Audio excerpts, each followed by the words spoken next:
Baik, selamat sore teman-teman semua. Sore ini kita akan membahas tentang proses keperawatan jiwa, baik itu dari kelompok sehat, psikososial, dan gangguan, khususnya dalam tahap diagnosa dan perencanaan. Setelah tadi pagi kita membahas tentang bagaimana cara mengkaji, baik itu pada kelompok sehat, psikososial, dan gangguan, maka sore ini saya akan menyampaikan, kita akan belajar bagaimana membuat diagnosa atau menegakkan diagnosa dan juga membuat perencanaan, baik itu di kelompok sehat, psikososial, dan gangguan, baik itu menggunakan Nanda Nognik atau menggunakan SDKI, SLKI, dan SIKI, serta juga nanti akan ada yang namanya diagnosa tunggal atau SP gitu ya.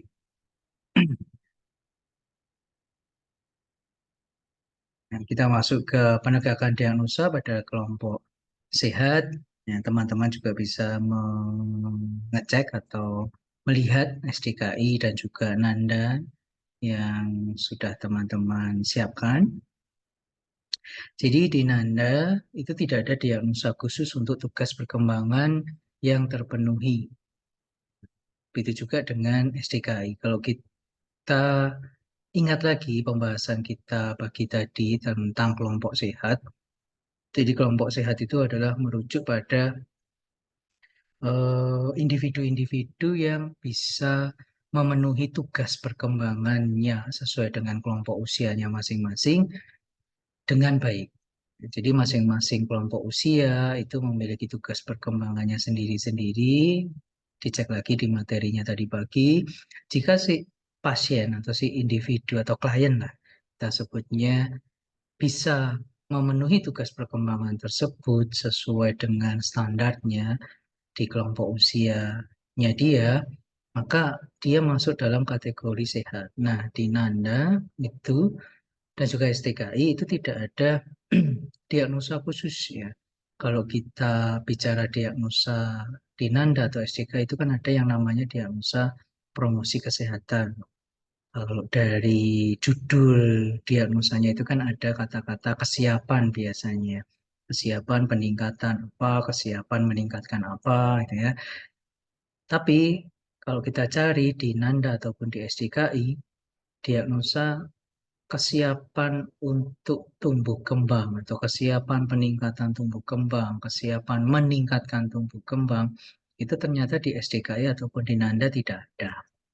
Ya, kalau teman-teman cek gitu ya, misalnya pada Nanda di domain pertumbuhan perkembangan, ya,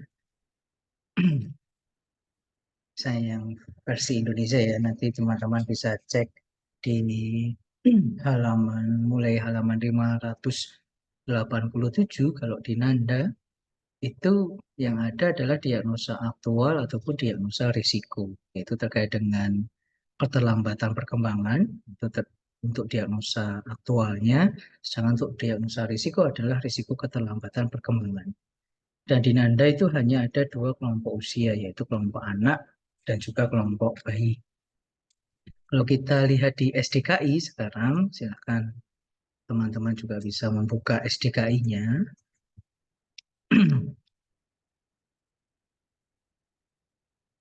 Di sana juga tidak ada khusus untuk apa namanya diagnosa tumbuh kembang yang sehat itu ya. Yang ada hanyalah perkembangan, gangguan perkembangan dan juga risiko perkembangan yang terganggu.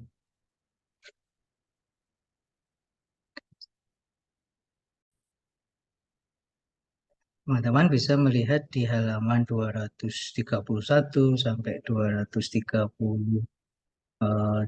ya, di situ ada gangguan tumbuh kembang kalau menggunakan istilah SDKI dan juga ada risiko gangguan perkembangan, ada risiko gangguan pertumbuhan. Sehingga diagnosa khusus ya, berdasarkan domain tumbuh kembang di Nanda ataupun berdasarkan subkategori pertumbuhan dan perkembangan di SDKI untuk kelompok sehat itu tidak ada.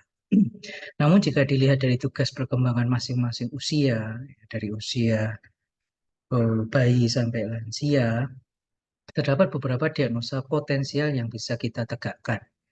Ya, tentu saja ini harus didukung dengan data. Ya, diagnosa potensial, saya rasa teman-teman semoga masih ingat ya. Jadi diagnosa potensial atau diagnosa banding adalah diagnosa yang bisa kita tegakkan ketika data yang kita punya itu sudah bisa memvalidasi diagnosa, baik menggunakan aturannya Nanda ataupun menggunakan aturannya SDKI. Kita bisa lihat di sini di masing-masing kelompok. Di kelompok usia bayi 0 sampai 18 bulan, kemudian usia toddler di 18 bulan sampai 3 tahun, kemudian usia prasekolah 3 sampai 5 tahun dan usia sekolah 5 sampai 12 tahun, tidak ada diagnosa khusus untuk kelompok ini yang menunjukkan kesiapan dari individu di usia tersebut ketika tumbuh kembangnya itu masih baik.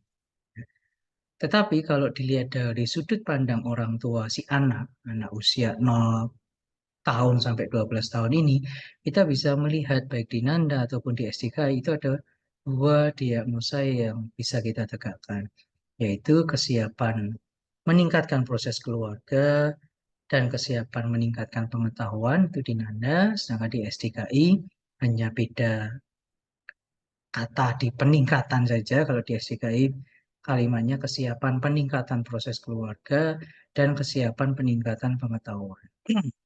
Nah, kenapa ini bisa diangkat?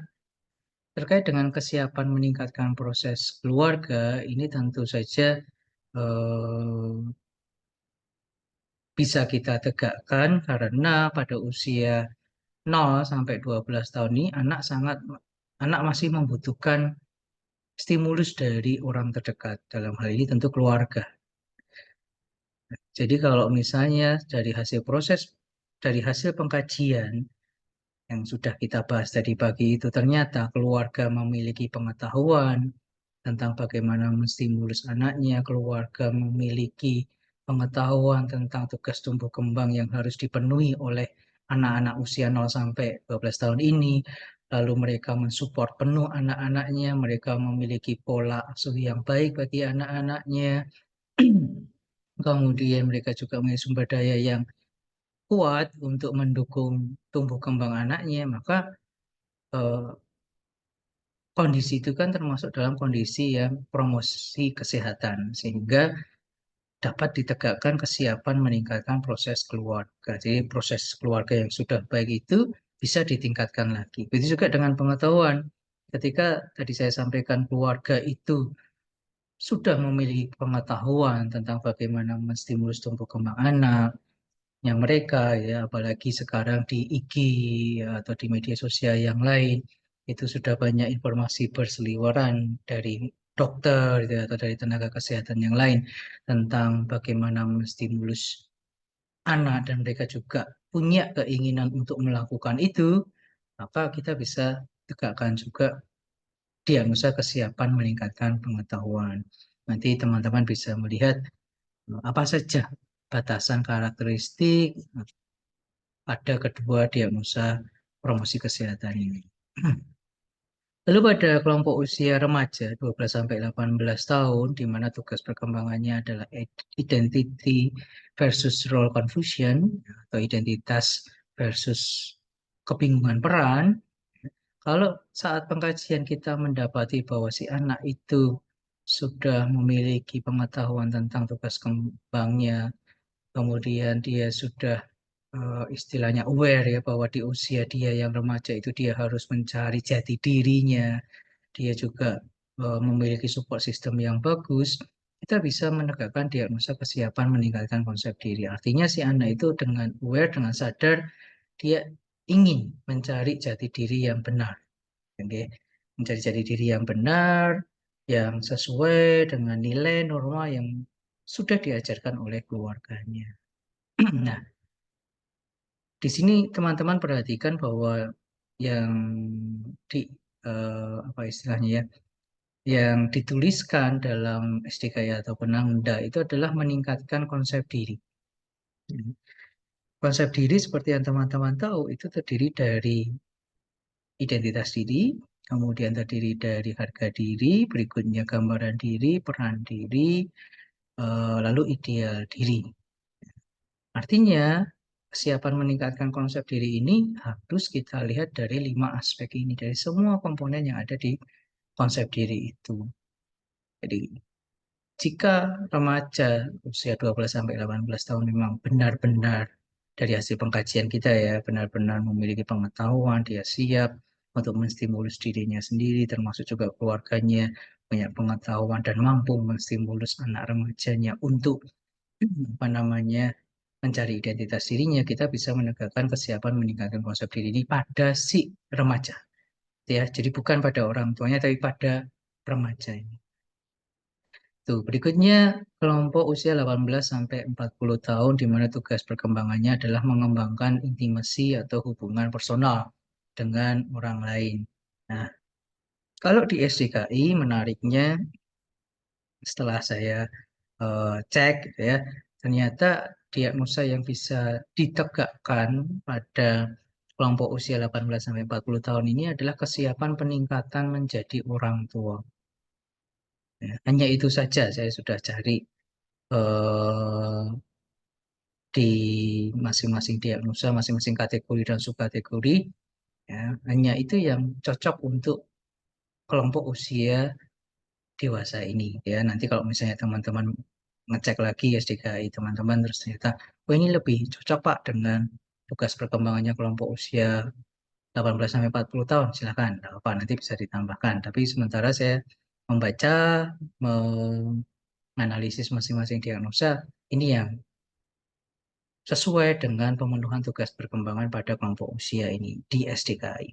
Kenapa bisa saya bilang itu? Karena memang pada usia 18 sampai 40 tahun seharusnya individu atau klien mengembangkan suatu hubungan yang erat, ya, yang intim gitu ya dengan orang lain yang pada akhirnya mungkin kalau misalnya lawan jenis ya dia akan menjadi pasangan suami istri. Harapannya seperti itu kalau menurut teorinya Erikson.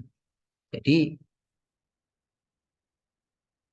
awalnya tadi ada yang menjadi pasangan tadi, kemudian tentu setelah itu pada usia ini juga harapannya adalah memiliki anak. Sehingga ketika pasangan suami istri atau pasangan yang sudah menikah ini pada akhirnya punya pengetahuan bagaimana mereka akan menstimulus calon anaknya, mereka memiliki sumber daya yang cukup untuk menstimulus calon anaknya selama si istri ini hamil gitu ya. Kita bisa tegakkan diagnosa kesiapan peningkatan menjadi orang tua. Nah, yang menarik di Nanda ternyata tidak hanya satu diagnosa yang bisa ditegakkan, ada beberapa nih, yaitu kesiapan meningkatkan hubungan, kesiapan meningkatkan proses kehamilan sampai melahirkan, dan kesiapan meningkatkan pengambilan keputusan. Jadi dia lebih detail lagi ya. Kesiapan meningkatkan hubungan jelas. Pada usia 18 tahun setelah dia paham jati dirinya itu dia siapa, identitas dirinya dia siapa, dia ingin menjadi apa gitu ya. Konsep dirinya sudah jelas, dia mulai mencari intimasi, mencari keintiman dengan orang lain khususnya yang lawan jenis dan pada akhirnya kalau mereka akhirnya menikah, kemudian si istri mengalami kehamilan, muncul diagnosa kesiapan meningkatkan proses kehamilan sampai melahirkan. Nah, termasuk juga dalam proses dari dia mengenal lawan jenis, mendekat dengan lawan jenis, memutuskan untuk menikah, memutuskan untuk memiliki anak, memutuskan istilahnya nanti melahirkan atau membesarkan anak seperti apa, ya, maka kita bisa tegakkan kesiapan meningkatkan pengambilan keputusan. Ini berdasarkan Anda. Kenapa kok lebih banyak antara Nanda dan SDK? Ya jelas eh, apa namanya dari segi jumlah total saja di Nanda itu punya diagnosa yang lebih banyak daripada SDK. Sehingga memang saya baca itu ya di Nanda saya bandingkan memang tiga diagnosa ini bisa ditegakkan di kelompok usia 18-40 tahun dibandingkan menggunakan SDKI yang hanya bisa menegakkan satu diagnosa saja. Kemudian kelompok usia berikutnya adalah usia 40-65 tahun. Seperti yang sudah saya jelaskan tadi pagi, pada usia ini setelah mereka menikah, mereka punya anak, tentu ada namanya pertumbuhan yang diharapkan gitu ya, pertumbuhan sebagai orang tua yang diharapkan, entah itu dari nambahnya anak, entah itu dari proses mendidik anak dari kecil menjadi besar, entah itu penambahan apa namanya produktivitas dari segi penghasilan yang nantinya akan digunakan untuk merawat si anaknya. Itu tugas tumbuh kembang yang harus dipenuhi di usia 40-65 tahun, atau kalau bahasanya Erikson itu generativity gitu ya, dari kata generator, semakin semakin apa namanya produktif itu ya. Nah, kalau kita analisis di Nanda ataupun di SDKI, untuk SDKI sendiri itu kita bisa tegakkan diagnosa kesiapan peningkatan konsep diri, khususnya peran. Peran sebagai apa? Ya tentu saja peran dia sebagai suami atau sebagai istri, sebagai ayah atau sebagai ibu, gitu ya, atau dalam pekerjaannya, apapun yang menjadi tugas dia dalam pekerjaannya. Jika hmm, status-status tadi ya, bisa dipahami dengan baik oleh si klien, dia tahu apa yang dia kerjakan, dia tahu apa yang menjadi tanggung jawabnya, dia tahu cara memenuhi kebutuhan perkembangannya berdasarkan status-status tadi, ya kita bisa meningkatkan kesiapan, kita bisa menegakkan, maaf, kesiapan meningkatkan konsep diri. Dalam hal ini adalah peran diri.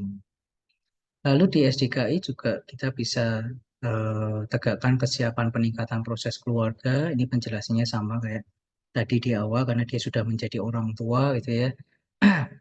Tentu ada suatu proses yang berbeda ketika dia belum menjadi orang tua atau ketika dia belum menikah. Nah, di Nanda ada tiga diagnosa. Kalau di SDKI ada dua diagnosa, tapi kalau di Nanda ada tiga diagnosa yang bisa kita tegakkan pada kelompok usia 40-65 tahun. Yang dua sama, yaitu terkait dengan peningkatan konsep diri dan proses keluarga. Ditambahkan satu adalah kesiapan meningkatkan kekuatan. Nah, kita coba eh, baca ya, untuk peningkatan kekuatan itu maksudnya apa? Nah, teman-teman bisa buka Nanda di halaman 434.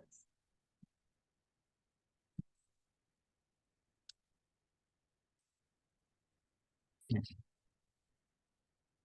jadi kalau kita baca definisinya, kesiapan meningkatkan kekuatan adalah suatu pola berpartisipasi melalui pengetahuan dalam mengubah kesejahteraan dan dapat diperkuat. Nah, jadi pada kelompok usia ini kan tadi saya sampaikan bahwa dia sudah berumah tangga, itu yang memiliki pasangan, kemudian memiliki anak. Jadi ada suatu proses di mana dia harus mengambil keputusan, gitu ya. Dia harus mengambil keputusan demi keputusan, di mana untuk mengambil keputusan itu dia butuh kekuatan, gitu ya. Gampangnya seperti dia butuh kekuatan karena keputusan yang dia ambil itu akan mempengaruhi keluarganya. Kekuatan ini didapat dari pengetahuannya dia, supaya dengan keputusan yang dia ambil nanti dia bisa meningkatkan kesejahteraan dari dirinya sendiri dan juga keluarganya. Itu maksudnya kesiapan meningkatkan. Kemudian di kelompok usia yang terakhir, yaitu lebih dari 65 tahun, tugas perkembangannya adalah bagaimana lansia ini tetap bisa menjaga integritas egonya, keutuhan egonya, walaupun secara fisik dia sudah mengalami penurunan kekuatan, gitu ya. Secara pekerjaan mungkin dia sudah kehilangan penghasilan, dari segi keluarga atau pasangan hidup dia mungkin juga sudah kehilangan pasangan hidupnya, ditinggal anaknya mungkin untuk hidup mandiri. Kalau misalnya si lansia ini atau klien lansia ini tidak mampu memenuhi tugas perkembangannya, jadinya putus asa. Tapi sebaliknya, kalau lansia, klien lansia ini tahu bahwa oh saya kalau sudah lansia ini dia menerima penurunan yang dia apa istilahnya alami ya yang dia alami kemudian dia bisa menerima kehilangan demi kehilangan baik itu kehilangan anaknya yang hidup mandiri, kehilangan pekerjaannya karena pensiun, lalu kehilangan mungkin pasangan hidupnya karena meninggal lebih dulu. Ketika dia siap menghadapi itu semua, ketika dia bisa mempertahankan apa namanya siapa dia itu ya bahwa dia memiliki identitas diri yang jelas, maka dia akan memenuhi tugas perkembangannya yaitu integritas ego. Oleh karena itu, di SCKI, diagnosa yang bisa cocok sesuai untuk ditegakkan adalah kesiapan peningkatan konsep diri. Karena tadi sudah saya jelaskan di dalam konsep diri ini ada identitas diri, di mana pada lansia dia harus mampu mempertahankan siapa dirinya, ya, identitas dirinya itu ya. Jangan sampai ketika dia menjadi lansia karena ada perubahan-perubahan hidup tadi, dia menjadi tidak mengenal dirinya, dia menjadi menyangkali dirinya sendiri bahwa dia seorang lansia yang harusnya bersyukur ya karena diberi kesempatan untuk sampai ke usia lansia, tapi dia menolak itu. Kemudian yang kedua terkait dengan citra tubuh juga sama karena dia sudah mengalami penurunan fisik gitu ya. Lansia ini harus bisa tetap menerima gambaran tubuhnya, itu juga dengan harga diri, dengan ada kehilangan-kehilangan tadi, lansia diharapkan tetap bisa mempertahankan persepsi atau penilaian bahwa dia itu orang yang berharga, lalu peran, ya, walaupun mungkin dia tinggal sendiri atau hanya bersama pasangannya, dia tetap mampu menjalankan perannya dengan baik. Dan terakhir ideal diri, walaupun sudah lansia, ya, dia tetap punya ideal diri yaitu misalnya menjadi contoh bagi anak cucunya gitu ya atau memberikan menjadi orang yang bisa memberikan nasihat pada anak dan cucunya. Jadi ketika klien lansia kita punya 5 komponen konsep diri yang bagus ini yang seperti yang saya contohkan tadi kita bisa menegakkan diagnosa kesiapan peningkatan konsep diri. Beda dengan Nanda. Di Nanda eh, karena diagnosanya lebih banyak daripada STKI, saya bisa me, apa ya, menyebutkan beberapa diagnosa banding pada kelompok usia lebih dari 65 tahun. Yang pertama, kesiapan meningkatkan harapan. Maksudnya adalah walaupun dia lansia, dia tetap memiliki harapan. Kan tadi untuk tugas perkembangannya kan ego integrity versus despair. Despair itu keputusasaan. Keputusasaan itu muncul ketika dia merasa tidak ada harapan lagi. Nah, sehingga ketika lansia ini kalau dari hasil pengkajian klien masih memiliki harapan ya, masih memiliki istilahnya keinginan di masa yang akan datang sekalipun dia seorang lansia ya kita bisa tegakkan kesiapan meningkatkan harapan. Terus kesiapan meningkatkan konsep diri tadi sudah saya jelaskan. Kesiapan meningkatkan religiusitas. Biasanya pada klien-klien lansia ketika mereka istilahnya sudah tidak lagi bekerja, anak juga sudah mandiri, ya, mereka menjadi lebih intim dengan Tuhan. Mereka menjadi lebih mendekat pada Tuhan. Nah, kalau klien lansia kita dari hasil pengkajian menunjukkan arah ke sana, menunjukkan tanda gejala, kok tanda gejala, menunjukkan perilaku untuk ke situ, maka kita bisa meningkatkan kesiapan meningkat. Kita bisa menegakkan, maaf, kita bisa menegakkan kesiapan meningkatkan religiusitas. Kemudian kesiapan meningkatkan duka cita. Duka cita kok ditingkatkan? Nah, kita harus lihat dulu nih definisinya apa. Secara konsepnya yang dimaksud adalah pada lansia kan tadi saya bilang dia bisa mengalami kehilangan banyak hal dari kehilangan karena meninggal dunia pasangan hidupnya, dari kehilangan pekerjaannya, dari kehilangan anaknya yang hidup mandiri. Nah, semuanya itu bisa menyebabkan duka cita.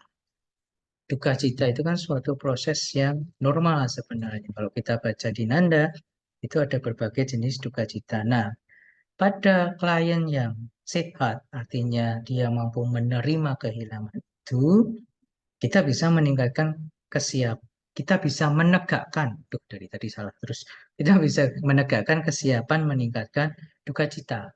Silakan teman-teman buka halaman 429 Yunanda, kita baca definisinya ya. Definisi kesiapan meningkatkan duka cita. Suatu pola integrasi realitas fungsi baru yang muncul setelah suatu kehilangan aktual diperkirakan atau dianggap bermakna yang dapat diperkuat. Jadi suatu pola integrasi realitas fungsi baru yang muncul setelah suatu kehilangan aktual. Jadi kehilangan aktual itu ya yang terjadi atau kehilangan yang diperkirakan atau dianggap bermakna. Tadi kehilangan pasangan hidupnya, kehilangan anaknya, kehilangan pekerjaannya, kehilangan kekuatan fisiknya. Nah, itu kan yang terjadi pada lansia. Ketika itu sudah terjadi atau dia sudah memperkirakan, kemudian wah dianggap bermakna, tapi dia bisa menerima itu. Dia bisa istilahnya mengambil hikmah dari kehilangan itu. Kita bisa menegakkan diagnosa kesiapan meningkatkan duka cita.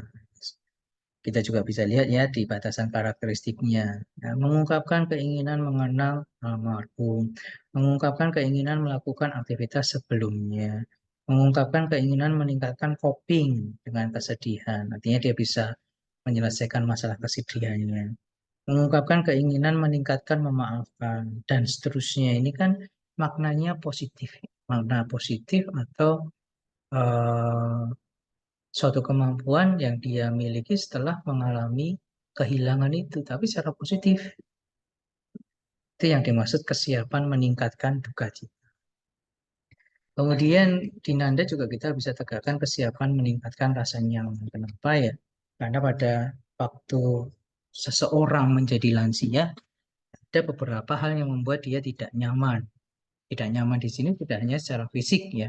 Kalau Anda masih ingat, di Nanda itu di domain kenyamanan itu ada kenyamanan fisik, ada kenyamanan lingkungan, dan ada kenyamanan sosial. Nah, jadi tidak hanya secara fisik yang karena kekuatannya menurun, gitu ya, tetapi juga kenyamanan secara sosial, di mana tadi ya mulai apa istilahnya sendiri, gitu ya, karena ditinggal pasangan, ditinggal anaknya, atau karena dia sudah tidak bekerja lagi sehingga dengan rekan-rekan kerjanya mungkin tidak lagi berhubungan, ya. Dan juga ada kenyamanan lingkungan.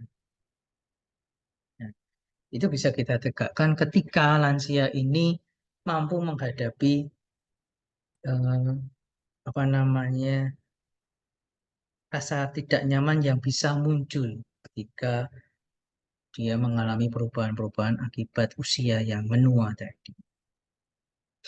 Ya, itu diagnosa sehat yang bisa kita tegakkan ya dari Nanda ataupun SDKI berdasarkan kelompok usia. Nanti silakan teman-teman bisa cari lagi, mungkin saya ada yang terlewat sesuatu, tapi intinya adalah pada kelompok sehat ini teman-teman harus bisa memahami tugas tumbuh kembang setiap kelompok usia.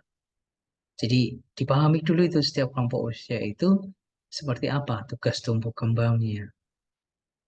Nah, ketika tugas tumbuh kembangnya teman-teman sudah pahami, lalu kemudian lakukan pengkajian sesuai dengan apa namanya, sesuai dengan yang sudah saya jelaskan tadi pagi. Ya. Ternyata klien dapat memenuhi tugas perkembangannya dengan baik, ya kita bisa tegakkan diagnosa-diagnosa ini. Gitu, ya. Dan juga bisa juga kelompok sehat ini kan pada mereka yang istilahnya memang mereka tidak memiliki faktor risiko dan juga belum terdiagnosa mengalami gangguan jiwa ya. Ya, silakan nanti teman-teman bisa mencari diagnosa-diagnosa potensial lain yang sesuai yang sesuai dengan data. Itu kalau saya kan ini berdasarkan kelompok usia, mungkin nanti berdasarkan data-data yang lain ada nih, oh ada di psiko apa namanya di domain misalnya terkait dengan coping, toleransi, stres. Kalau teman-teman menemukan, oh ini datanya istilahnya dia tidak ada data yang abnormal, maka teman-teman bisa menegakkan diagnosa promosi kesehatan itu. Itu untuk diagnosa yang bisa kita tegakkan pada kelompok sehat. Berikutnya diagnosa pada kelompok gangguan. Kita akan bicara gangguan dulu karena lebih lebih apa istilahnya lebih sedikit ya. Nanti yang diagnosa risiko yang terakhir. Jadi kelompok gangguan ini merujuk pada orang-orang yang telah terdiagnosa secara medis mengalami gangguan jiwa berat, seperti contohnya schizofren, psikotik, gangguan paham, dan sejenisnya, yang biasanya diagnosa medis tersebut ada di blok F20 di PPDGJ. Nanti di apa ya psikiatri mungkin ya di psikiatri teman-teman akan diajarin apa itu yang dimaksud PPDGJ. Intinya PPDGJ itu kayak nandanya kita lah yang perawat, tapi kalau PPDGJ itu pedoman diagnosis bagi dokter-dokter di kedokteran jiwa ya, atau di psikiatri itu menggunakan PPDGJ. Nah, gangguan jiwa yang berat ini biasanya ditandai dengan adanya penurunan kemampuan kognitif yang bermakna. Sebagai contoh, teman-teman kalau melihat ada pasien atau apa ya, masyarakat punya orang gila gitu ya, yang keluyuran di jalan, tidak pakai baju, mungkin dekil, tidak merawat dirinya dengan baik, itu kan terjadi penurunan kemampuan kognitif. Nah, mereka tidak pakai baju itu sudah menunjukkan bahwa kemampuan untuk membedakan mana yang baik dan buruk, membedakan mana yang sehat dan tidak sehat, membedakan mana yang sesuai norma dengan tidak sesuai norma itu kan menjadi turun drastis kemampuan kognitif. Jadi penurunannya itu sudah signifikan atau berat. Itu contoh-contohnya. Nah, kemudian ada juga penurunan kemandirian secara nyata. Ya, ya, tadi contoh yang pasien oleh orang awam disebut orang gila ya. Kalau dari sisi medis itu menyebutnya schizofren, psikotik, gangguan paham, dan lain jenisnya yang ada di F20 itu. Nah, teman-teman bisa lihat ya, mungkin tidak semua seperti yang saya contohkan tadi yang ada di pinggir jalan, tidak pakai baju atau mungkin makan dari tempat sampah. Tidak semuanya seperti itu ya.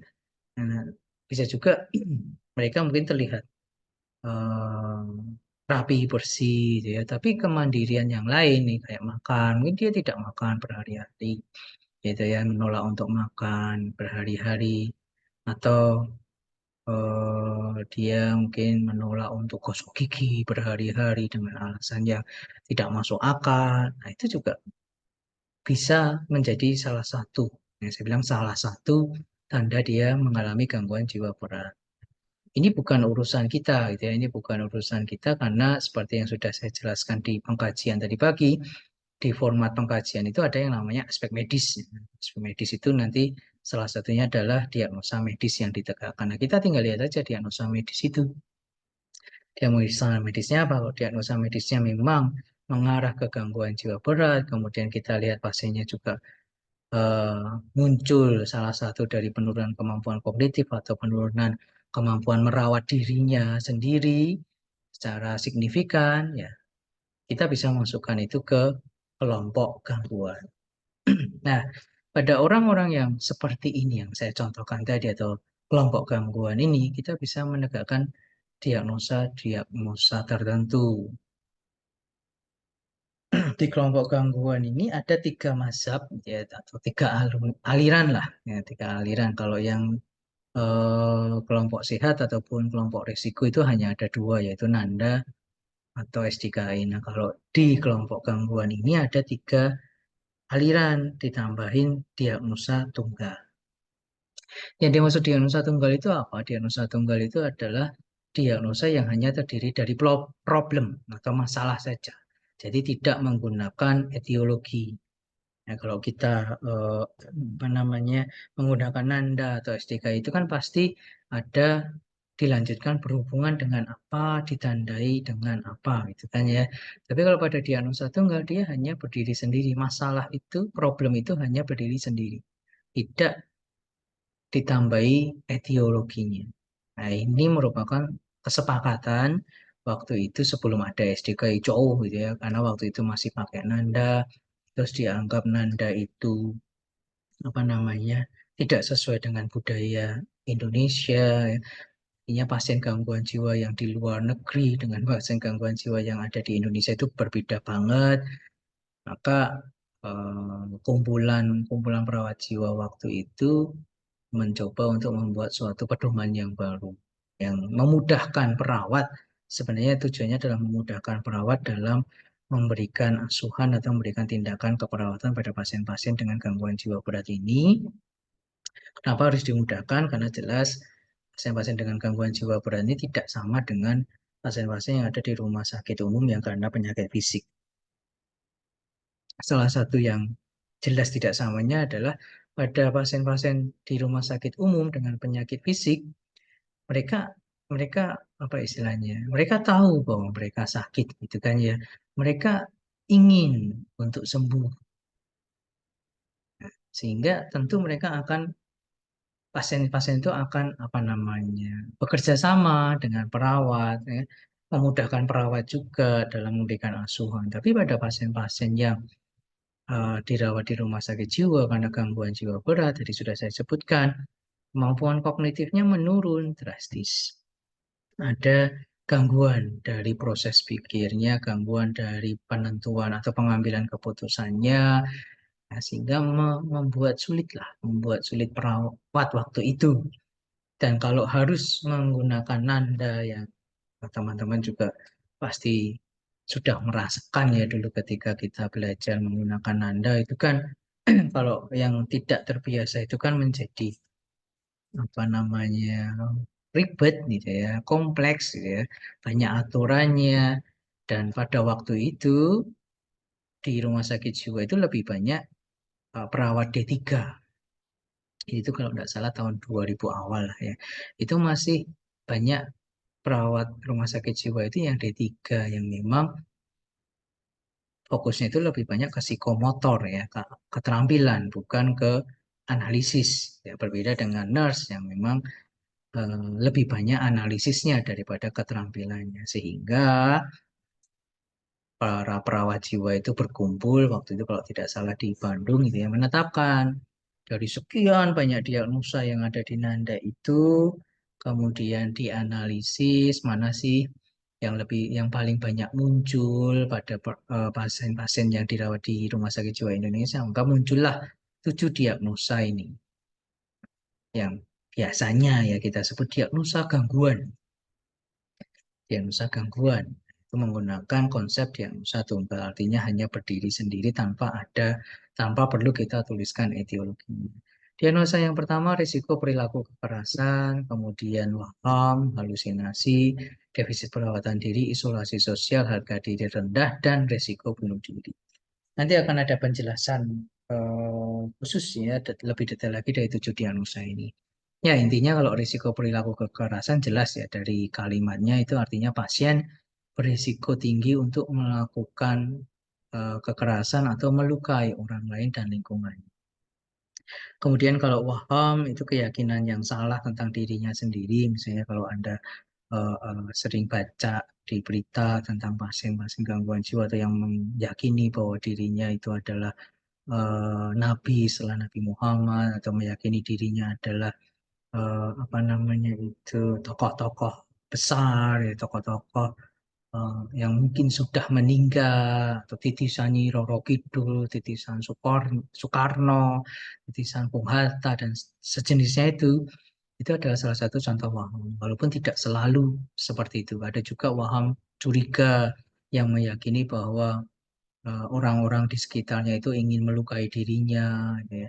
Sehingga kalau mau misalnya perawat mau memberikan makan pada pasien waham ini, waham curiga ini pasti ditolak karena diyakini bahwa makanan yang diberikan perawat itu sudah sudah bercampur racun, sehingga apa namanya menantang perawat untuk atau menjadi suatu tantangan, maksud saya bukan menantang perawat ya, menjadi suatu tantangan bagi perawat untuk memberikan asuhannya. Itu juga dengan halusinasi. Halusinasi itu gangguan persepsi itu ya tanpa adanya sensori, di mana pasien mengatakan, oh dia melihat ada bayangan di suatu tempat, padahal tidak ada apa-apa di situ. Nah, beda dengan ilusi. Kalau ilusi misalnya, contohnya lah ya ketika Anda bangun pagi, masih setengah sadar atau kalau bahasa lainnya masih ngumpulin nyawa. Nah, Anda kemudian melihat ke tembok atau mungkin ke pintu kamar Anda melihat ada sosok besar ya. Padahal setelah nyawanya kumpul atau setelah kesadarannya penuh, ketika dilihat lagi itu ternyata hanya celana Anda, celana panjang Anda atau baju Anda yang Anda pakai di hari sebelumnya. Itu ilusi. Jadi ada objeknya, ada proses sensorinya yang benar karena ada stimulus. Tapi kalau halusinasi itu tidak ada stimulusnya, tapi dipersepsikan ada stimulusnya.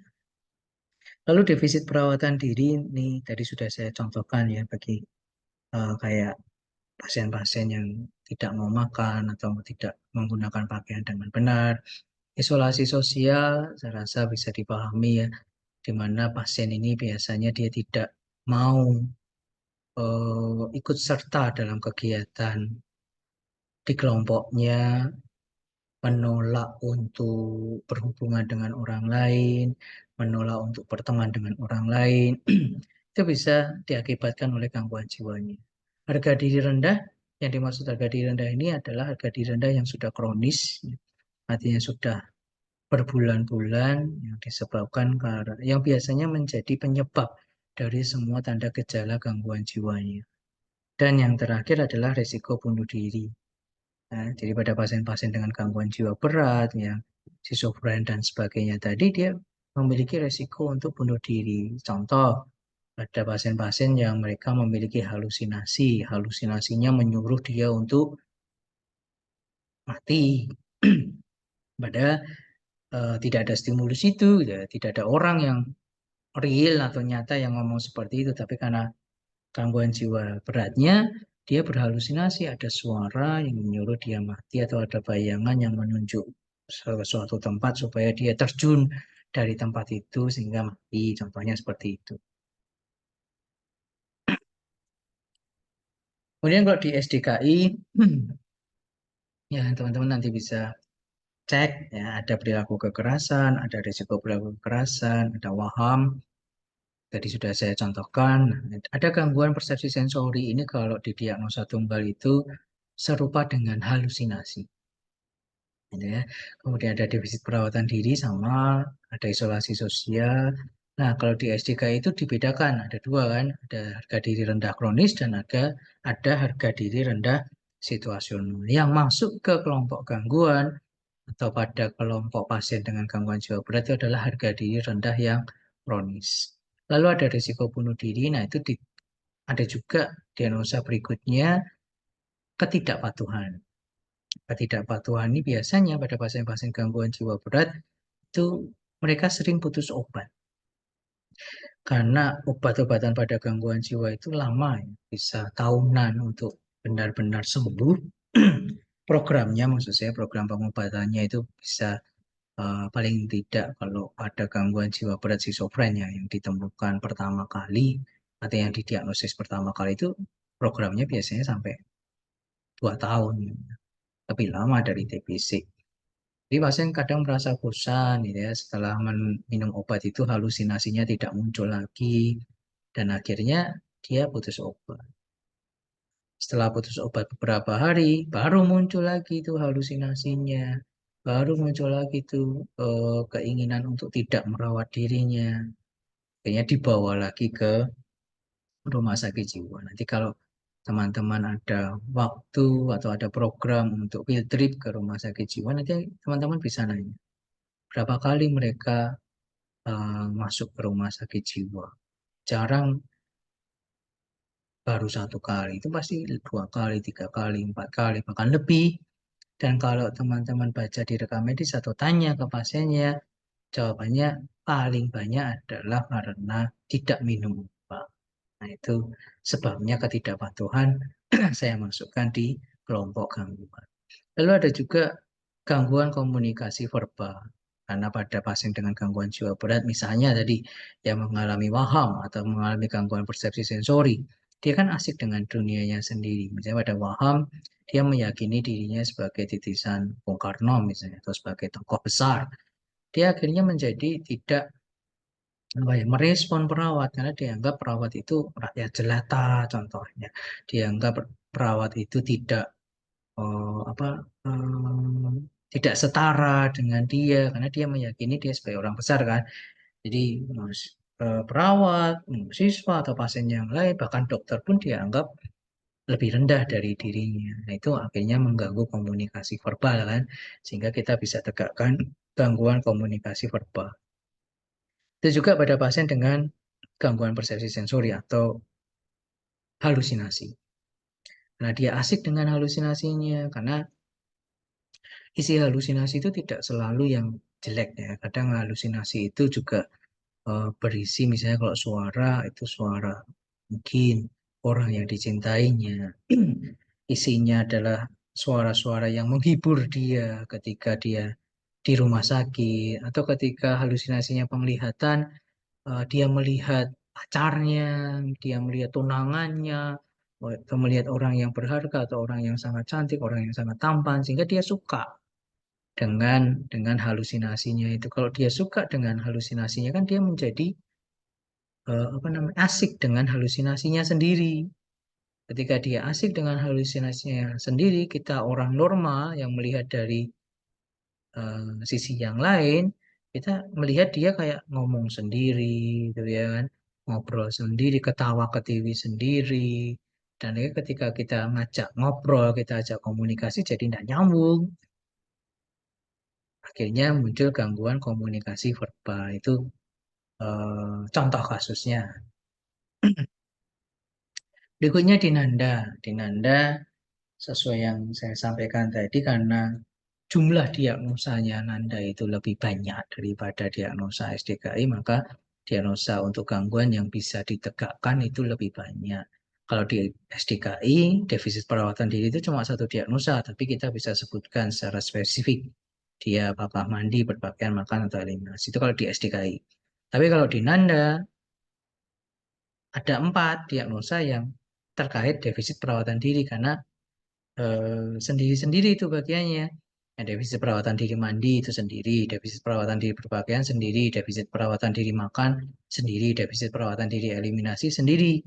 Kalau di SDKI itu bunyinya hanya defisit perawatan diri. Misalnya Anda bisa lihat di halaman berapa ini, 240. Di SDKI ya, SDKI. Itu cuma defisit perawatan diri. Tapi kalau di Nanda, di mulai halaman 300 berapa ini 13 sampai 316 itu sendiri-sendiri, mandi sendiri, berpakaian sendiri, makan sendiri, eliminasi sendiri. Nah, itu yang menyebabkan diagnosa Nanda khusus untuk kelompok gangguan itu lebih banyak. Lalu ada gangguan proses pikir, ada hambatan komunikasi verbal nih sama. Nah, untuk gangguan proses pikir berbeda dengan SDKI, biasanya di SDKI itu ada tadi gangguan persepsi sensori ya. Kalau di Nanda itu tidak ada. Nah, jadi di Nanda itu kalau misalnya pasien datanya adalah halusinasi, kita tegakkan yang hambatan komunikasi verbal yang tadi sudah saya jelaskan. Sedangkan kalau untuk gangguan proses pikir itu untuk menggantikan waham. Karena biasanya orang waham itu proses pikirnya terganggu. Tapi di Nanda itu tidak ada apa istilahnya ya, tidak ada diagnosa yang khusus berbunyi halusinasi atau gangguan persepsi sensori atau diagnosa yang berbunyi waham itu tidak ada di Nanda sekarang yang Nanda terbaru ya, sehingga kita bisa tegakkan gangguan proses pikir atau juga gangguan identitas pribadi. Nah, misalnya kayak tadi yang waham, dia meyakini bahwa dirinya orang yang besar, dirinya titisan nabi atau titisan orang terkenal tertentu. Nah, itu kan berarti ada gangguan identitas pribadi. Itu kita bisa tegakkan dua diagnosa ini. Sedangkan untuk pasien yang memiliki data ke arah halusinasi, kita bisa tegakkan hambatan komunikasi verbal kalau menggunakan nanda, ya. Sedangkan yang lain itu sama, ada harga diri rendah kronik, ada risiko perilaku kekerasan terhadap orang lain, ada risiko perilaku kekerasan terhadap diri sendiri, ada risiko mutilasi diri, dan ada juga isolasi sosial. Ini terkait dengan istilah saja. Tapi walaupun terkait dengan istilah, diagnosanya tetap teman-teman harus melihat diagnosa tuh. Apa perbedaan, contoh nih ya, apa perbedaan risiko perilaku kekerasan terhadap diri sendiri dengan risiko mutilasi diri, dan ada satu lagi, maaf, belum tertulis, risiko perilaku bunuh diri. Itu ada di Nanda. Risiko perilaku bunuh diri. Nah, itu kan beda-beda tuh. Nah, kalau di diagnosa tunggal kan hanya risiko bunuh diri.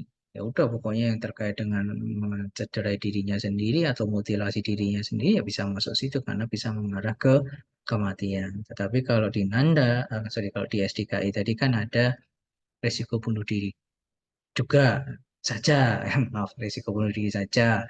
Tapi kalau di Nanda itu ada macam-macam, ada risiko perilaku kekerasan terhadap dirinya sendiri, ada risiko mutilasi diri, dan juga ada risiko perilaku bunuh diri sendiri. Nah, itu teman-teman harus baca Nanda, ya, sesuai dengan aturannya, definisinya harus terpenuhi. Berikutnya, penegakan diagnosa pada kelompok risiko. Kelompok risiko ini merujuk pada siapa saja. Di kelompok risiko ini merujuk pada orang-orang yang memiliki faktor risiko untuk mengalami gangguan mental berat.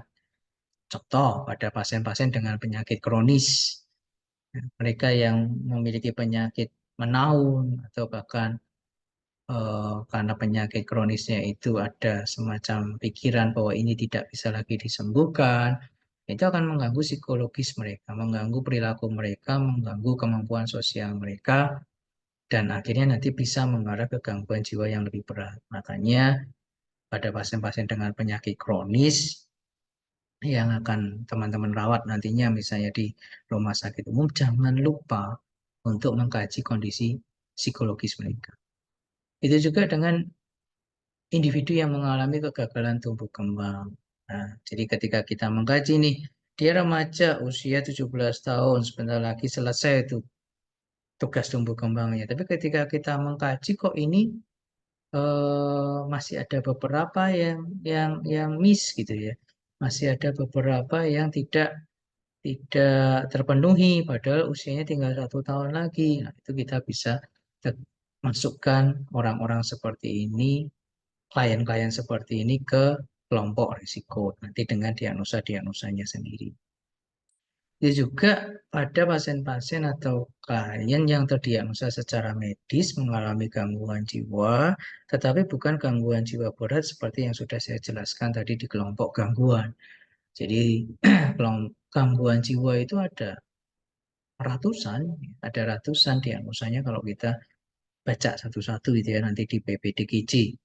Itu ada ratusan, banyak.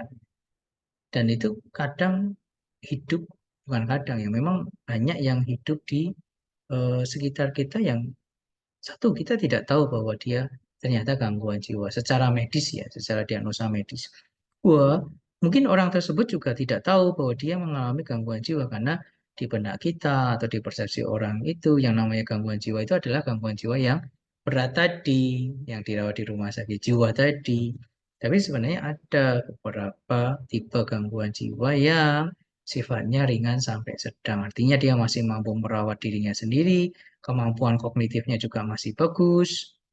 Ya, kalaupun ada gangguan dia tidak sampai ke gangguan yang berat dan masih dapat produktif. Contoh, diagnosa medis depresi yang masih tingkat ringan sedang. Ada juga diagnosa medis yang gangguan stres. Ada juga apa itu stres pasca trauma. Ada pasien-pasien yang mengalami bencana alam. Ada juga fobia, gangguan panik, gangguan tidur, dan macam-macam, banyak lah diagnosa diagnosa gangguan jiwa secara medis yang eh, kemampuan kognitifnya, kemampuan perawatan dirinya dan kemandiriannya itu masih bisa. masih dalam tahap ringan atau sedang. Kalau misalnya terganggu pun dia masih ada dalam tingkatan ringan sampai sedang. Itu. Nah, orang-orang yang seperti ini tadi, tiga kelompok orang yang sudah saya sebutkan ini tadi, itu kita masukkan ke kelompok resiko. Nah, untuk diagnosa yang bisa muncul, yang bisa kita tegakkan, ini ya, ada gangguan memori, konfusi akut, konfusi kronis, disfungsi seksual, yaitu gangguan rasa nyaman juga bisa, termasuk juga ansietas, berduka, distress spiritual. Ya, nanti teman-teman bisa bacalah apa ini dari masing-masing diagnosa ini. Yang saya yakin, ya, saya yakin ke depannya teman-teman akan jarang menegakkan ini. Ya, yang yang mana itu sangat saya sayangkan itu ya. Makanya saya bilang dulu di awal. Ketika teman-teman misalnya sudah masuk ke KMP, maternitas, anak, itu teman-teman biasanya terlalu fokus pada diagnosa fisik. Padahal kalau kita dari slide 1 sampai slide ini aja, atau slide ini aja lah yang termasuk psikososial ya, itu banyak ini diagnosa yang bisa kita tegakkan. Kalau yang fisik, yang biasa Anda tegakkan, yang paling sering Anda tegakkan apa? Nyeri akut, gitu kan? Kerusakan integritas kulit kalau terkait dengan luka atau jaringan, kerusakan integritas jaringan, pola nafas dan sebagainya. Ya. Tapi kalau psikososial atau diagnosa risiko ini sering dilupakan. Ya. Bahkan ini ada dan lain-lainnya apa saja. Bahkan hampir semua diagnosa aktual dan risiko di kategori psikologis. Ya, kita sudah tahu ya kalau di SDKI itu kan nama istilahnya bukan domain atau kelas tetapi kategori dan subkategori. Anda bisa lihat mulai dari kategori psikologis tuh ya, halaman 165 itu dari subkategori nyeri, kenyamanan, integritas ego, kemudian ada kategori apa namanya, subkategori pertumbuhan dan perkembangan, itu juga ada kategori perilaku juga, kategori relasional juga, itu semua bisa ditegakkan untuk kelompok risiko. Ya, itu sudah banyak diagnosa yang muncul. Ya, yang bisa ditegakkan itu tergantung dari data-data yang ada. Di Nanda juga sama. Ya, kalau teman-teman perhatikan, baca, sering baca Nanda, maka diagnosa-diagnosa non fisik, ya, saya bilang diagnosa-diagnosa non fisik itu lebih dominan, jumlahnya lebih banyak daripada diagnosa yang fisik. Ya, ya, contohnya ini hanya beberapa saja ya. Kalau kita lihat nih, hampir semua diagnosa aktual, resiko, dan sindrom dari domain 5, 6, 7, 8, 9, 10, 12, dan 13, kecuali yang sudah masuk kategori kelompok gangguan tadi ya, itu semua dapat ditegakkan untuk kelompok risiko. Sama kayak SDKI tadi ada, pokoknya yang yang selain fisiologis lah. Kan ada kategori pertama itu kan kategori fisiologis ya. Setelah itu ada kategori psikologis, perilaku, relasional, sampai lingkungan. Ya, itu hampir semuanya bisa ditegakkan diagnosa untuk kelompok orang-orang yang masuk kelompok risiko tadi. Jadi banyak banget. Ya. Nah, itu tinggal tergantung data yang Anda dapatkan di pengkajian. Jadi harapan kami ya, bukan berarti karena kami di keperawatan jiwa, bukan, tetapi kita merawat manusia itu utuh, holistik, tidak hanya secara fisik, tapi juga psikososio, spiritual. Nantinya ketika teman-teman praktek dengan pasien atau pas di nurse misalnya, ya di rumah sakit jiwanya mungkin hanya 4 minggu. Rumah sakit jiwa kan tadi yang kelompok gangguan ya. Tetapi untuk sisanya kan di stase lebih banyak di stase-stase fisik ya, perawatan medika bedah dasar, anak, maternitas ya, yang banyak di bangsa-bangsa di rumah sakit umum, teman-teman jangan lupakan ada diagnosa psikososial yang sebenarnya jauh lebih banyak dibandingkan diagnosa fisik. Nah, itu teman-teman harus mampu untuk menegakkan. Kenapa? Karena kalau teman-teman tidak mampu untuk menegakkan itu, pada akhirnya prioritasnya salah. Berkali-kali saya bilang itu kan, hasil pengkajianmu, apapun, berapapun ketemu diagnosanya, tegakkan dulu. Sebanyak apapun diagnosa yang bisa muncul dari data yang kamu kaji, yang kamu dapatkan dari pengkajian, tegakkan dulu supaya nanti tidak salah dalam memprioritaskan. Saya pernah punya pasien, ya, diagnosanya dia dirawat di rumah sakit umum di bangsa paru-paru, kalau saya tidak salah ingat. Ya, tentu Pak perawat di situ memang lebih sering memprioritaskan diagnosa fisiknya ya terkait dengan pernafasannya, kayak pola nafas tidak efektif atau gangguan pertukaran gas, misal seperti itu. Namun ketika saya kaji orang ini, ternyata muncul diagnosa resiko, diagnosa psikososial. Karena dia mengalami penyakit fisik tadi yang sudah lama, menaun, ya, akhirnya dia merasa putus asa. Bahkan sempat ada pikiran untuk apa namanya mengakhiri hidupnya sendiri. Itu saya gali, bahkan saya sampai pengkajian itu hampir setengah jam lebih untuk menggali awalnya karena dia tidak mengakui ya bahwa ada masalah di psikologisnya. Tapi setelah saya gali runtut dari fisiknya, memang mengkajinya memang dari fisik ya, karena kan dari sakitnya inilah muncul diagnosa atau masalah psikologisnya. Saya kaji dari fisiknya, akhirnya muncul masalah-masalah psikologis, masalah-masalah sosial, yang ketika sudah saya tegakkan, lalu saya buat prioritas, ternyata diagnosa psikososial ini naik ke prioritas kedua. Yang prioritas pertama memang tetap nafasnya ya, karena kan itu termasuk ABC itu ya, airway breathing circulationnya itu tetap yang nomor satu. Tapi diagnosa psikososialnya naik ke dua setelah saya prioritaskan, bahkan saya tanyakan ke pasien juga, ini berbahaya gitu ya. Sedangkan perawat di bangsal tersebut itu kok ketika saya lihat catatan medisnya, maksudnya adalah asuhan keperawatannya, maaf, dokumentasi asuhan keperawatannya, tidak muncul diagnosa psikososial itu, tidak muncul diagnosa risiko ini.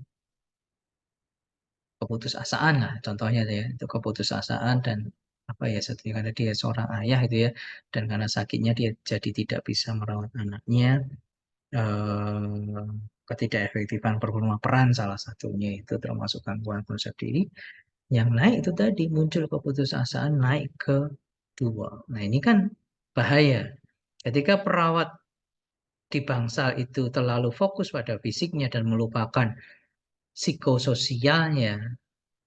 Padahal diagnosa psikososialnya yang nomor dua ini adalah keputusasaan. Apa yang bisa terjadi ketika keputusasaan ini tidak ditangani? Tadi keinginan untuk mengakhiri hidupnya yang dulu pernah ada bisa muncul lagi.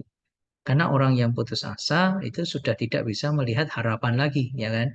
Sudah tidak ada harapan lagi, sudah tidak ada jalan lagi, khususnya terkait dengan penyakitnya nih, kalau dalam konteks contoh saya tadi. Dia sudah tidak ada harapan lagi untuk penyakitnya, daripada dia menyusahkan orang lain, ya, daripada dia istilahnya menderita. Kalau muncul keputusasaan, keputusasaan ini tidak ditangani, naik ke risiko bunuh diri. Nah, itu kan nanti itu jauh lebih berbahaya. Menurut saya, itu jelas lebih berbahaya daripada yang airway, breathing, circulation. Kenapa? Kita kan memprioritaskan berdasarkan kegawatan. Risiko bunuh diri itu berarti sudah mengancam nyawa.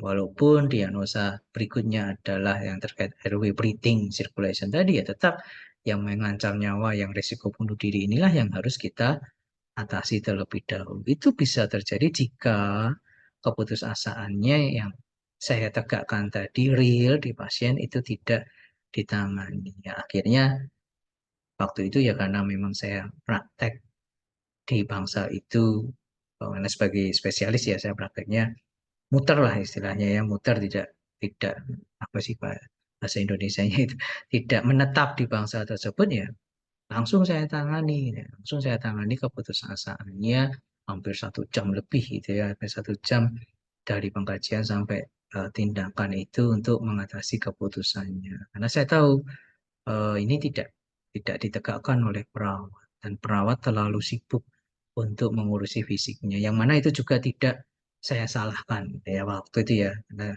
memang jumlah perawat dengan jumlah pasien yang ada jomplang lah di rumah sakit tersebut. Gitu ya. Tapi saya ingin Anda belajar dari contoh kasus pengalaman saya tadi bahwa nanti kalau teman-teman merawat pasien yang kelihatan, sorry, pasien yang mengalami penyakit fisik, khususnya penyakit kronis, selalu kaji psikososialnya dengan baik. Gali. Jangan cuma sekali nanya bilang, oh enggak apa-apa, saya pasrah. Nah, contoh gitu ya. Terus oh ya udah berarti baik. Pasrahnya orang itu, pasrahnya pasien dengan penyakit kronis itu beda dengan pasrahnya kita ya. Kalau pasrahnya kita kan mungkin kita sudah masuk ke tahap ikhlas gitu ya ketika kita mengalami suatu ujian. Tapi pasrahnya penyakit kronis itu bisa mengarah ke tadi loh, ke ketidakberdayaan atau bahkan keputusasaan karena dia sudah tidak melihat harapan lagi. Nah, kalau tidak ditangani bisa mengarah ke resiko bunuh diri. Ya, semoga bisa menjadi gambaran lah seberapa pentingnya diagnosa psikososial ini untuk kita tegakkan pada pasien di rumah sakit ataupun di masyarakat. Oke, itu tahap pendiagnosa. Berikutnya adalah tahap berencana. Setelah kita menegakkan diagnosa, tentu langkah berikutnya adalah membuat tujuan dan juga merencanakan tindakan. Ya. Apakah ada perbedaan antara askep jiwa dengan askep non-jiwa? Secara umum tidak ada perbedaan. Ya, selalu gunakan prinsip SMART. Ya, saya yakin teman-teman masih ingat ya, apa itu SMART ya dari spesifik, measurable, achievable, realistic atau reasonable dan juga time. Ya, selalu gunakan prinsip ini. Kemudian jangan gaduh-gaduh, jangan tukar pasangan. Maksudnya kalau Anda nanti praktek di jiwa atau praktek di psikososial itu pakai nanda ya perencanaannya pakai NOK dan NI gitu ya. Kalau nanti pakai SDKI maka gunakan SLKI dan SIGI. Kalau menggunakan diagnosa tunggal gunakan TUM, TUK, dan SP. Apa itu Pak? Nanti akan saya bahas. TUM, TUK, SP itu. Ya. Sebab saya terakhir kemarin di salah satu rumah sakit jiwa ketika saya supervisi nemu si I-nya atau perawat di sana diagnosanya pakai Nanda tapi maaf diagnosanya pakai SDKI tapi kemudian perencanaan tindakannya menggunakan SP. Nah, itu kan tidak benar. Atau menggunakan tumtuk SP. Nah, itu kan tukar pasangan, tidak boleh, haram. Ya, jadi eh, sesuaikan saja dengan pasangannya masing-masing. Libatkan pasien dan keluarga dalam membuat tujuan. Ya, jika misalnya memang ada keluarga ya kalau di rumah sakit jiwa jarang ada keluarga. Tapi yang saya maksud di sini kayak contoh-contoh di masyarakat gitu ya, pasien-pasien gangguan jiwa yang ada di masyarakat itu kan ada keluarganya. Kemudian pasien-pasien dengan penyakit kronis yang dirawat di rumah sakit umum atau yang ada di masyarakat kan juga biasanya ada keluarganya yang menjenguk atau yang menunggui. Atau pasien-pasien dengan kelompok sehat ya di berbagai rentang usia tadi kan juga ada keluarga yang membantu tumbuh kembang mereka. Itu libatkan keluarga dalam membuat tujuan. Kemudian jangan lupa membuat tujuan juga untuk keluarga atau kelompok pendukung dari pasien atau klien. Jangan hanya membuat tujuan keperawatan untuk si pasien. Terus jika menggunakan 3N atau 3S, jangan lupa membuat catatan yang menunjukkan skor awal dan skor target dari masing-masing kriteria hasil. Saya hanya mengingatkan saja, contohnya seperti ini. Jadi dari hasil pengkajian Anda, ketika Anda menggunakan SLKI, luaran atau NOC outcome, kan pasti ada atau itu skor 1 sampai 5. Jadi buat catatan kecil terpisah dari kriteria hasil yang ada di data pengkajianmu. Tentukan target awalnya, kok target awal sih? Data awalnya, skor awalnya di mana? Nah, nanti targetnya berapa skornya dalam waktu berapa lama. itu buat catatan tersendiri. Tapi catatan tersendiri ini yang seperti contoh saya ini yang di slide ini tidak kita masukkan ke dokumentasi asuhan. Nanti ada kalimatnya ya. Saya seperti ini ya. Ini saya mengingatkan lagi saja. Jadi kalau menggunakan NOP, kriteria hasilnya itu kan ada tidak pernah, menjadi jarang, selalu, menjadi sering, selalu memejamkan mata, menjadi sering memejamkan mata. Ini kan menunjukkan ada data awal sesuai pengkajian dan ada target. Nah, itu kalau NOC kita tuliskan di situ. Nah, dari catatan yang awal ini tadi, mana tadi? Nah, dari catatan awal ini, terus kita buat kalimat tujuannya seperti ini. Atau bisa juga yang seperti ini. Sama lah. Nah, ini saya mengingatkan lagi aja ini materinya, rumusnya sama dengan seperti yang sudah saya ajarkan di blog, apa itu? Blog ASKEP lah ya. Saya lupa nama blognya di semester 2 itu. Nah, kalau SLKI juga ini rumusnya jangan dilupakan ya. Lihat ekspektasi dari masing-masing luaran, tuliskan ekspektasi itu di kalimat awal. Lalu untuk kriteria hasil, perbedaannya dengan NOC adalah ketika di NOC itu kan ada tulisan dari berapa ke berapa atau dipertahankan di berapa. Tapi kalau untuk SLKI, di kriteria hasilnya teman-teman cukup menuliskan skor targetnya tadi. Skor targetnya itu keterangannya apa, teman-teman tuliskan. Misalnya seperti ini, kemampuan mengenali onset nyeri meningkat. Nah, itu kan berarti target akhirnya dalam 5 kali 24 jam kan meningkat. Ya. Bukan dari apa menjadi meningkat kan enggak. Ini contoh yang umum ya. Nanti kalau untuk diagnosa-diagnosa gangguan, diagnosa-diagnosa risiko ataupun sehat, nanti silakan menyesuaikan. Ini contoh saja seperti yang sudah saya jelaskan di blog semester 2 dulu. Nah, berikutnya masuk ke diagnosa tunggal. Tadi ada TUM-TUK SPK apa, Pak? Nah, TUM itu singkatan dari tujuan umum dan TUK itu tujuan khusus. Jadi kalau teman-teman di kelompok gangguan, khusus kelompok gangguan menggunakan diagnosa tunggal, nanti di rumah sakitnya mewajibkan itu, ya, jadi bukan pakai NANDA atau bukan pakai SDKI, saat membuat tujuan keperawatan teman-teman menggunakan tujuan umum dan tujuan khusus namanya. Tujuan umum itu menyasar pada penyelesaian diagnosanya, sedangkan tujuan khusus menyasar pada kemampuan pasien melakukan SP individu. SP itu kepanjangannya apa? SP itu kepanjangannya adalah strategi pelaksanaan baik itu pada pasien atau keluarga. Nah, ini contohnya. Ya, jadi dari diagnosis keperawatan yang kelompok gangguan tadi kan ada risiko perilaku kekerasan tuh. Tujuan umumnya menyasar atau mengarah pada penyelesaian diagnosa. Contoh, setelah dilakukan tindakan keperawatan selama titik-titik jam, diharapkan pasien mampu mengontrol perilaku kekerasannya atau pasien tidak mencederai diri sendiri, orang lain, dan lingkungan. Itu kan menyasar ke diagnosa penyelesaian dari diagnosa risiko perilaku kekerasannya. Ya, sedangkan untuk tujuan khusus menyasar pada SP-nya. SP itu yang sebelah kanan itu ada SP1. Kita bisa lihat pasien mampu mengidentifikasi penyebab PK. Itu tujuan khusus pertama. Kita lihat SP1 pasien di SP1 di pasien di nomor 1. Ya, SP itu strategi pelaksanaan apa sih yang harus dilakukan oleh perawat ke pasien. Jadi di SP1 RPK atau risiko perilaku kekerasan itu pasien perawat harus mengidentifikasi penyebab perilaku kekerasan.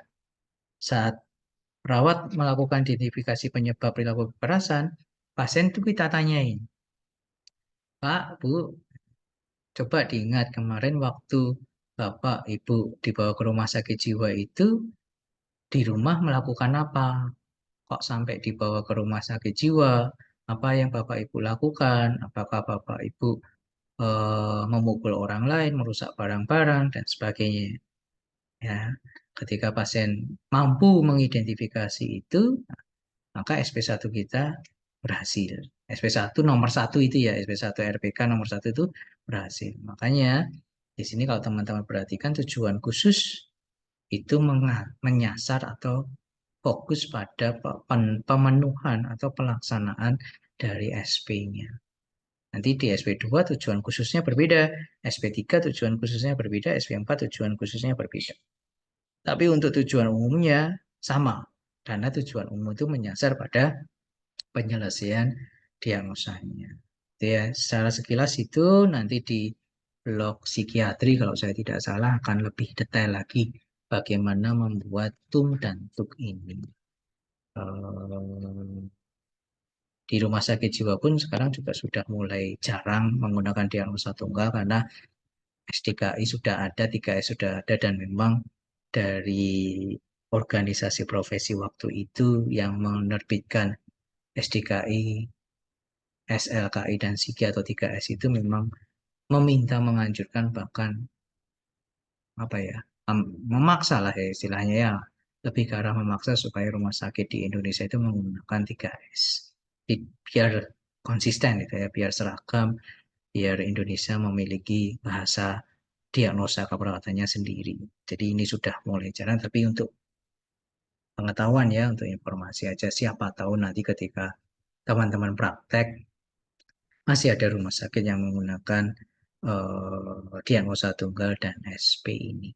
Itu baik, itu saya rasa yang bisa saya jelaskan terkait dengan proses keperawatan jiwa di tahap diagnosa dan perencanaan. Setelah ini Anda lihat LMS Anda, apa yang harus Anda kerjakan, nanti setelah itu baru bisa presensi. Itu ya, terima kasih atas perhatiannya. Saya akhiri. Sampai ketemu di pertemuan atau di materi berikutnya.